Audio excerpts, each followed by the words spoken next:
Mă scoate din sărite în momentul în care un client nu face ceea ce ar trebui să facă, ceea ce convenim, și vine și îmi pune întrebarea după o lună, după 2 luni, în care deja suntem în proces, ar fi trebuit să se observe anumite rezultate.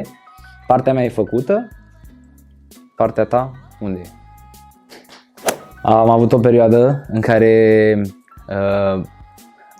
sala în care activam era aproape de un mall și în pauză sau după ore, după clase, îi găseam acolo, la fast food, și intram după ei. Ce faci aici? Îi puneam pe grup, îi puneam pe Instagram, pe Facebook. Da, e puțin enervat pentru că tu lucrezi cu ei, depui energie acolo și ei se chinuie, că îi doare, da, de-aia vin acolo să arate mai bine și după aia se duc și își bat joc de munca lor. Mă scot din sărite oamenii care doresc să colaborăm și nu doresc să colaborăm în același timp, pentru că ei își doresc, dar ei nu înțeleg că dorința asta a lor trebuie să vină nu doar de munca mea, ci și de efortul lor, să vină până la sală, să mănânce ce trebuie, repetăm iar acest proces pe care vor să se țină, dar nu se țină. Scopul meu ăsta este, eu trebuie să fac un om care este așa, într-un om care într-o lună de zile, 2 luni, stă cu procesul și e acolo. Și de obicei iese. Dacă nu, selecție naturală. Vin fete care ele vor să se miște sau vor să facă sport, dar nu vor neapărat să devină mai masculine, mai bărbătoase. Iar aici se face o discuție, se creează mai multe discuții de fapt, pe parcursul primei luni cel puțin, în care eu trebuie să duc o muncă de convingere și să-i explic după fiecare set sau exercițiu faptul că este normal ceea ce simte, că se pompează mușchiul cu sânge, că așa nu o să rămână foarte mult timp senzația, că ele se sperie că cresc. Atunci mușchiul crește în 5 secunde și dispare la fel. Și cam asta este cu cei care se sperie de dimensiuni. Le explic într-un final că nu este real, nu e verosimil. Mă scot din sărite clientele care vin și îmi spun că vreau să lucrez doar fund, vreau să lucrez doar abdomen. Eu acolo duc o discuție de convingere iar, explicându-le că nu e funcțional, o să apară dureri, ok, pe Instagram dă bine, dar trebuie să lucrăm și la partea de postură, la partea de gât, mai ales unde toată lumea stă pe telefon. Contează, dar nu e totul. Am avut cazuri în care fetele și-au dorit, deși nu au avut de la natură, o talie mai subțire. În momentul acela, fără să intervii estetic sau chirurgical, trebuie doar să mărești cumva volumul spatelui. Având un spate mai mare, da? Automat prinzi forma aceea de trapez invers, triunghi. Hop, hop. Și în partea de jos la fel. Fesier, încerci să dezvolți și să creezi acolo un gap. Dar așa se lucrează, dar mai greu. Mă scoate din sărite în momentul în care eu explic, sunt acolo, îi arăt exercițiul și la final îmi spune: păi eu nu vreau să fac asta, mă dor brațele. Păi da, trebuie să te doară brațele și pe aia iar reiau discuția, reiau procesul, și în 2 minute se apucă de serie, dar repet, am pierdut 2 minute din timpul amândurora. Nu e eficient. La început mă enervau oamenii care se văicăreau. Dar cred că m-am obișnuit cu ei, nu știu, adică da, de fapt asta e, ei se vaită în continuare, numai că eu îi ignor. Da, cred că asta este. Da, mă scoate din sărite în momentul în care se văicărește cineva, dar ajung la un moment dat în care, dacă ești focusat, ești un antrenor bun, ignori. Mă scoate din sărite în momentul în care vin fete machiate la sală, dimineața, nu știu cum să spun. Există fete care vin la sală machiate pentru că vin de la muncă și le înțeleg și da, tot respectul, vin de la muncă obosite, vin la sală. Apreciem, îi dăm înainte. Dar vin fete machiate așa, adică vin de acasă, singura lor activitate probabil a fost să vină la sală sau nu imediat după sau înainte. Și fiind sportiv de performanță, când eram mic, Asta era cumva, nu vedeai fete machiate în bazin, eu am făcut un not. Nu vedeai fete machiate în bazin sau nu vedeai fete machiate când mergeam să alergăm pe stadioane și cumva sportul în mintea mea e asociat cu ceva clean, fără prea multe zorzoane și împopoțonări. Masa musculară nu se face peste noapte și nici nu dispare peste noapte. În perioada COVID-ului erau niște postări pe social media care fix lucrul ăsta spuneau. Oamenii erau foarte panicați că li se închid sălile sau că nu ai unde să se antreneze. După aia operatorii de fitness au venit cu niște soluții, cu corturi, cu aparate afară. Dar nu, mușchii nu, dacă nu te antrenezi 3 zile, o săptămână, nu pierzi masă musculară și nici dacă te antrenezi o săptămână forță și mănânci, nu obții un rezultat pe termen lung. Obții o pompare, un volum care se duce. Da, mă scot din sărite cei care își ascultă ego-ul în sală, pentru că asta, unul la mână nu e sănătos pentru ei, se pot accidenta. Doi la mână, sincer, doar din cauza asta mă deranjează, n-au treabă cu ce fac ei cu fetele, dar să nu se accidenteze când sunt eu acolo. Steroizii sunt buni dacă își ating scopul și nu îți pun sănătatea în pericol. Nu am folosit steroizi, nu am de gând să folosesc curând, pentru că mi se pare că este ceva ce ține strict de sportul bodybuilding. Cum nu am avut contact personal cu acest sport, nu m-am gândit vreodată să folosesc. Mă scot din sărite cei care vin încălțați cu încălțămintea care au mers și afară. Pentru că vii cu nămol, vii repet, pe salteluțe. În momentul în care ai călcat pe salteluță și am văzut un pământ sau nămol, mi s-a pus ceva negru și... Da, mă scoate din sărite când văd oameni care merg la sală și îi uită Dumnezeu 10 minute în vestiare sau copii, vin copii la sală. Bravo, frumos, faci sport, dar te duci în vestiar și stai 20 de minute așa și s-a dus tot sportul, nu mai ai nimic. Niciun efect.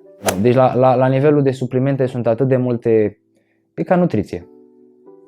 Ai 1000 de diete, ai 1000 de suplimente, poți să le mixezi cum vrei tu, depinde cum îți spune antrenorul tău, depinde cum e protocolul după care te antrenezi, dacă e la bodybuilding.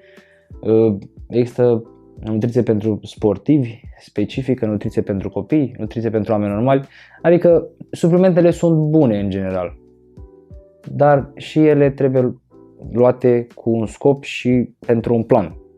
Dacă iei creatină un an și tu nu te antrenezi, sau ok, n-ai lua-o, dar nu e bună această apropiere. Să te antrenezi, să nu te antrenezi și să iei suplimente așa degeaba. Corpul le folosește cumva, dar nu în direcția în care tu ți-ai dorit sau să arătă mai bine. Dar mă scot din sărite antrenorii care își lasă clienții să facă greșit în fața lor. Sunt acolo efectiv, eu sunt puțin mai departe probabil. Nu e etic din punct de vedere profesional să mă duc eu să corectez clientul altui antrenor, dar e foarte deranjant și e cumva trist. Tocmai din motivul ăsta am încercat. Acum 4 ani m-am apucat, eram la început, da, mă mai duceam să mai spun, dar nu mă duceam sfătos așa.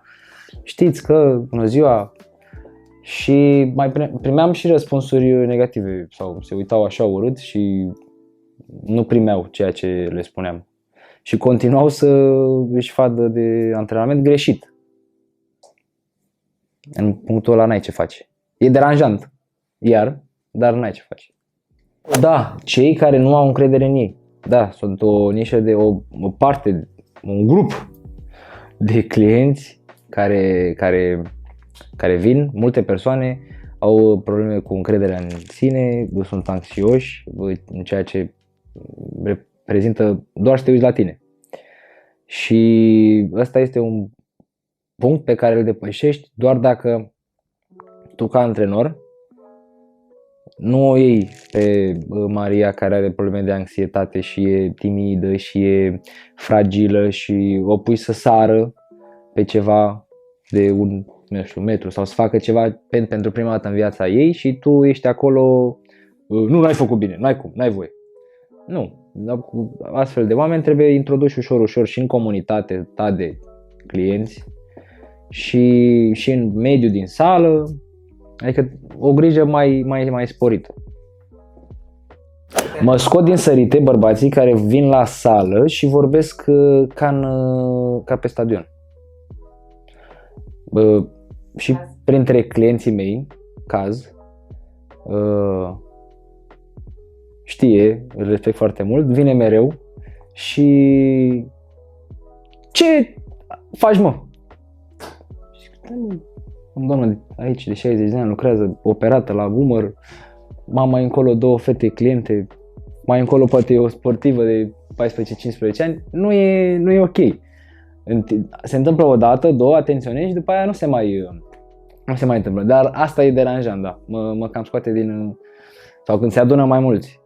Și nu-s neapărat membrii mei. E urât. Creezi așa cumva o reticență față de sală.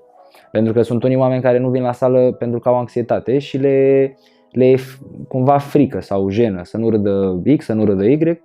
Și când mergi la sală și vezi 5 duloi așa care, bă, ce băgai de băgăm să-i dăm, parcă nu-ți mai vine tu, Andreuț, la 120 să mai faci ceva pe lângă ei.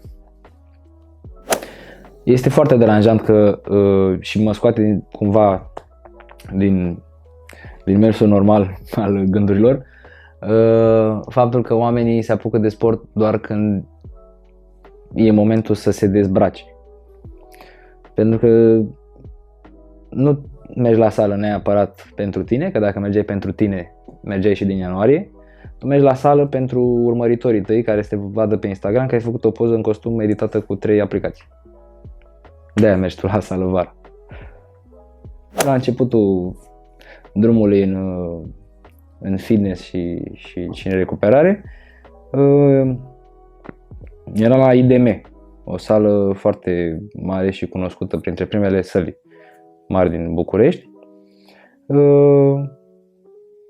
unde vin oameni și mai în vârstă, generația mai veche. Și acolo un domn în vârstă, în etate, a încercat să-mi explice că nu trebuie să... Eu mă antrenam. A încercat să-mi explice că nu... Ne antrenam împreună cumva, mă antrenam eu, dar era momentul meu la priză. Îmi explica ceva că nu e bine. După aia eu explicat înapoi cu argumente. La fel, din acel moment nu am mai venit după aia la antrenament pentru că s-a simțit atacat că i-am răspuns cu un argument. Și băi, pulifrici, de mâine nu mai vin la niciun antrenament. Aveam 2 ședințe, era un domn pe care mi l-a recomandat cineva, dar acel cineva nu se știa foarte bine, a fost doar o discuție în trecere. Și am zis, ok, de ce nu? Eram la început de drum, normal. Colegii mei antrenori știu că atunci când ești la început de drum, ai vrea să lucrezi cam cu oricine. Să-ți faci mâna, să lucrezi, să câștigi bani. Și da, pulifrici. Da, mă scoate din minți faptul că oamenii mă întreabă dacă pot să transforme grăsimea în mușchi. Grăsime egal tăiat mușchi, niciodată nu o să fie mușchi sau transformat în mușchi. Există multe procese chimice care se întâmplă în corpul nostru și într-un final o să scăpăm de grăsime și o să obținem mușchi, dar sunt procese complet separate. Mă scot din sărite persoanele care se poartă ca și cum ar fi exagerat de pompate și nu sunt. Cu cei pompați n-au nimic, bravo lor, e munca lor, steroizi sau fără. Dar cu cei care se antrenează puțin și au impresii, da, de aici, da? Nu, mă scot de minți. Mă scoate din sărite la munca cu persoanele publice faptul că, deși sunt pe o parte atât de implicați și de devotați cumva carierei lor, pentru că de cele mai multe ori ajung foarte rar sau greu la sală. Au filmări, au shooting-uri, au concerte, se înțelege. Dar în momentul în care ai început să faci ceva și ai vorbit cu mine că faci ceva, trebuie să faci ceva. că altfel nu mai vorbești cu mine, trebuie să rezolvăm. Și acolo se pierde. Când sunt lângă mine, totul ideal, se lucrează, e perfect. Cum au plecat, iar mai mănâncă, mai uită, trebuie să mai dau mesaje, ce mai faci, ai băut, ai mâncat, stai că am uitat, că nu știu ce. Deci asta este, mă scoate din sărite lucru cu ei pentru că nu stau aproape de proces. Se pierd repede și revin la fel de repede și de des. Sunt trecători. Dar cumva cred că este și din prisma vieții pe care o duc.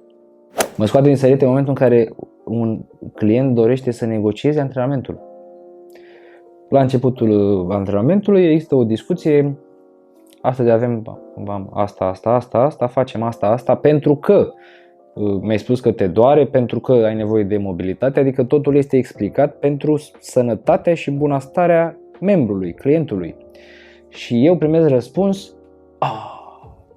îmi faci și niște brațe. Și eu zic, brațe să faci tu, cu mine faci mobilitate la umeri, cu mine faci mobilitate la cervical, la lombar.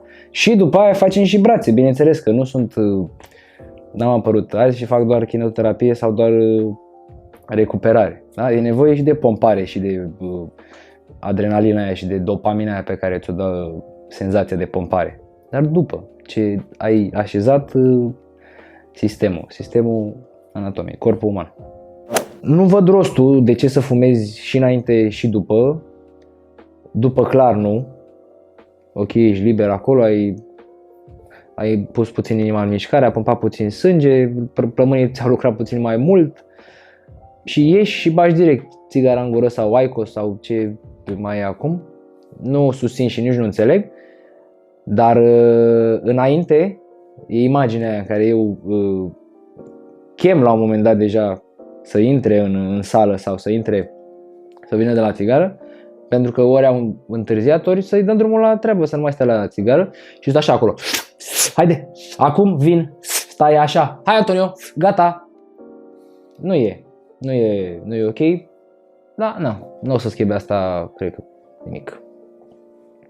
Chiar am filmat anul ăsta pentru un post de televiziune un material de după Revelion, cum să dai sarmalele jos, cum să slăbești după ce ai mâncat nu știu câte calorii de sărbători. Pentru că există hype-ul ăsta, există energia asta în general, că după ce ai făcut ceva rău să faci ceva bun. Și așa e și în fitness, e deranjant, dar repet, cei care încep în ianuarie, există mai multe tipuri de fapt. Cei care încep în ianuarie să facă sport și rămân în proces, cei care încep în ianuarie să facă sport se pierd pe drum și se întorc în mai-iunie, sau poți să nu te apuci deloc. Am posibili clienți care spun că se apucă din decembrie, din ianuarie și nici până acum n-au ajuns. Mă scot din sărite antrenorii de fitness care după un curs se cred mari și tari, pentru că ca să fii mare și tare din punctul meu de vedere, după cum văd eu lucrurile, trebuie să demonstrezi, fără să spui foarte multe. Și demonstrezi prin ce portofoliu de clienți ai, prin ce imagine ți-ai creat în fața operatorilor de fitness, sălile cu care ai colaborat sau în fața foștilor tăi clienți. Nu dacă spui tu sau dacă te postezi pe Instagram că ridici 100 de kg la piept, ești un antrenor foarte bun.